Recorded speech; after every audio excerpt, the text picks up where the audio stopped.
ঘুম থেকে উঠে আজ থেকে একটি দোয়া করবেন, রেগুলার করবেন, ইনশাআল্লাহ তাআলা ধীরে ধীরে আপনার সংসার থেকে অভাব দূর হয়ে যাবে, আপনার যে কোনো মনের আশা পূর্ণ হবে। এখন আপনারা অনেকে প্রশ্ন করবেন, হুজুর কত তো দোয়া করলাম জীবনে, কোনো দোয়ায় তো কাজ হলো না। ভুল বলেছেন আপনি, 100% ভুল। আপনাকে একটা তথ্য দিচ্ছি, হাদিসের বর্ণনা। বিশ্বনবী সাল্লাল্লাহু আলাইহি ওয়াসাল্লাম বলেছেন, আমার উম্মতের মধ্যে কিয়ামত পর্যন্ত যত উম্মত আসবে, যত উম্মত যত দোয়া করবে, কোনো দোয়া বিফলে যায় না। আল্লাহু আকবার। কোন দোয়া পৃথিবীর মধ্যে করলে আপনার জন্য মঙ্গল হবে জানেন তিনি কে? আল্লাহ। আল্লাহ পাক শুধুমাত্র জানেন যে আপনি পৃথিবীতে বসে 50,000 বার দোয়া করেছেন, ও উম্মত, ও আমার বান্দা, ও আমার বান্দা, টেনশন করো না, তুমি পৃথিবীর মধ্যে যে 50,000 বার দোয়া করেছো আমাকে, তোমার সকল দোয়াগুলো আমার রহমতের একটা আলমারির মধ্যে আমি রেখে দিয়েছি। সুবহানাল্লাহ। কাল কিয়ামতের ময়দানে বিপদের সময় যখন তোমার গুনার পাল্লা ভারী হয়ে যাবে, তোমার এই দোয়াগুলোকে আমি একসাথে করে সওয়াব দিয়ে তোমার ওই নেকির পাল্লার মধ্যে দিয়ে তোমাকে আমি ক্ষমা করে জান্নাতে পৌঁছে দিব। সুবহানাল্লাহ। অতএব আপনি আমি যে দোয়া করেছি, হতাশ হবেন আজ থেকে? হতাশ হওয়া যাবে? হতাশ হওয়া যাবে না। লা তাকনাতু মির রাহমাতিল্লাহ। খবরদার, আল্লাহর কোন রহমত থেকে হতাশ হবে না। Don't be frustrated. হতাশ হওয়া যাবে না। আল্লাহ নিজে কিন্তু নিষেধ করেছে। অতএব ইতিপূর্বে যতবার দোয়া করেছেন, কোন দোয়া কবুল হয়েছে, কোন দোয়া কবুল হয় না, এটা আপনার চিন্তা করার দরকার নাই। যেটা আপনার জন্য ভালো হবে সেটাই কিন্তু দোয়া, সেটাই কিন্তু আপনার জন্য কল্যাণকর, ঠিক কিনা?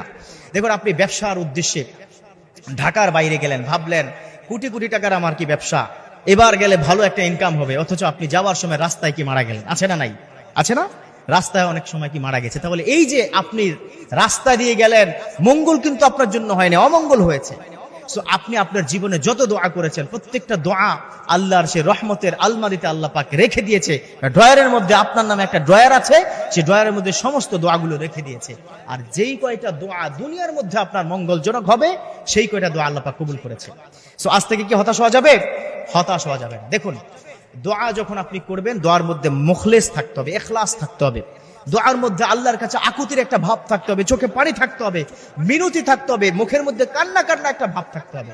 অথচ দেখেন অনেকে দোয়া করে হাত উঠায় আকাশের দিকে, কিন্তু এদিক সেদিক তাকায়। আছে না নাই? দোয়া করে মনে হয় যে এটা কোনো ম্যাটারই না। আরে ভাই, এত প্রয়োজনে আপনি আল্লাহর কাছে বলছেন, এত অসুবিধার মধ্যে আছেন, আপনি আল্লাহর কাছে বলছেন, অথচ আপনার দোয়ার মধ্যে মনোযোগ নাই, সে দোয়া কবুল হবে না। দোয়ার 3টা আদব। কয়টা আদব? 3টা আদব। নাম্বার 1 হচ্ছে দোয়া করতে হবে আরশের দিকে হাত উঠিয়ে, এভাবে হাত উঁচু করে।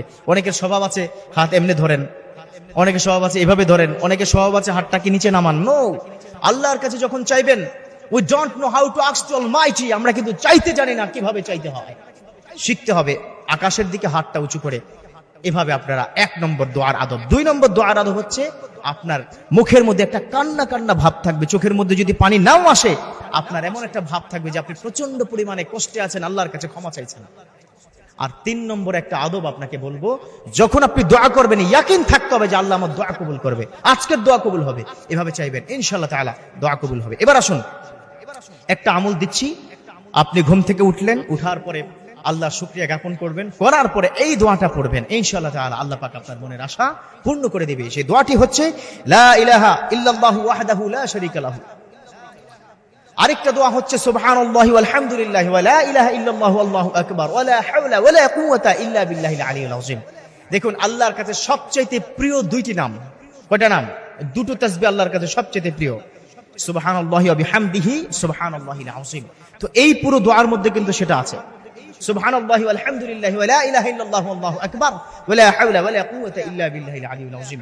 এটা বেশি করে পড়বেন, আল্লাহর কাছে বলবেন, আল্লাহ গো, দোয়া তো পড়ে ফেলেছি, এবার তোমার দায়িত্ব, তুমি আমাকে কিভাবে সুখে রাখবে, তোমার দায়িত্ব।